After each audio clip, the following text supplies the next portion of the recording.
তো গাইস, দিনটা ছিল দশমীর দিন দুপুরে। আর রাতের ব্লগ আমি দুটোই একবারে দিচ্ছি। আমি গেছিলাম বরণ করতে, মা ভীষণ তাড়া দিচ্ছিল, তাড়াতাড়ি যা বরণ টাইম শেষ হয়ে যাবে, একাদশী তিথি লেগে যাবে, ওই জন্য তাড়াতাড়ি গেছিলাম আমাদের সম্মেলনী ক্লাবেই।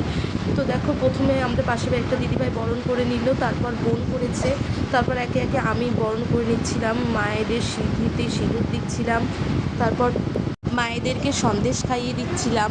আর সবচেয়ে হাসির কথা হচ্ছে, আমার মা ডালা সাজিয়ে দিয়েছে কিন্তু তার মধ্যে সিঁদুর দিতেই ভুলে গেছে, যেটা মেন জিনিস।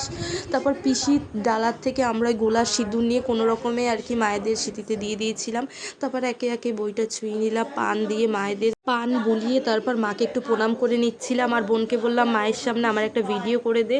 তো ভিডিও করার পর আমার ভাসুর মানে আমার দাদাকে মাঠে দোকান দিয়েছিল, পার্কের মাঠে, তো তাকে প্রসাদ দিয়ে আমি বাড়ির দিকে যাচ্ছিলাম। আর বাড়িতে যাওয়ার সময় দেখলাম প্রচুর বৃষ্টি হয়েছে, রাস্তায় জল। আর আমি আর বোনই গেছিলাম বরণ করতে। এবছর মা ছেলেকে রেখেছে সেহেতু বোনই মার হয়ে বরণটা করেছিল। আর বাড়িতে এসে ছেলের সাথে একটু সুন্দর ফটো ভিডিও তুলতে যাচ্ছিলাম, কিন্তু আমার ছেলে সেটার মানে সময় দেয় না, তার আগেই ওর মুড খারাপ হয়ে যায়। তারপর ওকে নতুন জামা পরিয়ে একটু ভিডিও তুলে নিচ্ছিলাম।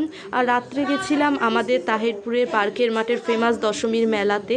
আর দেখো 11 নম্বর রাস্তার ভিড়টা দেখো, শুধু দশমীর দিন, সেদিনও বাইরে থেকে প্রচুর মানে দর্শনার্থী এসছে মানে ঠাকুর দর্শন করতে। আর মাঠের ভিড়টা দেখো, প্রচুর ভিড় ছিল সেদিন।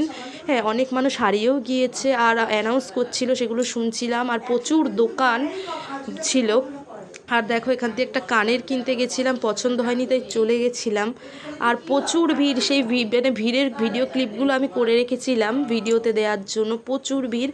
আর তারপর ইউরেকার সামনে এসে দেখি, ভেবেছি ইউরেকার ঠাকুরটা আমাদের দেখা হয়নি, যে এখানে ঠাকুরটা দেখব, ভিড়ের কারণে আর দেখা হয়ে ওঠেনি। তারপর এখান থেকে পিসি আইসক্রিম খেয়েছিল, আমার আর বোনের প্রচুর ঠান্ডা লাগার কারণে আমরা খাইনি।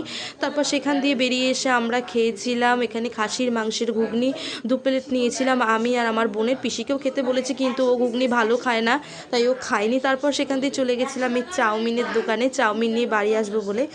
আর তারপর আমরা বাড়ির দিকে রওনা দিয়েছি। সো বাই বাই, আর শুভ বিজয়া সকলকে।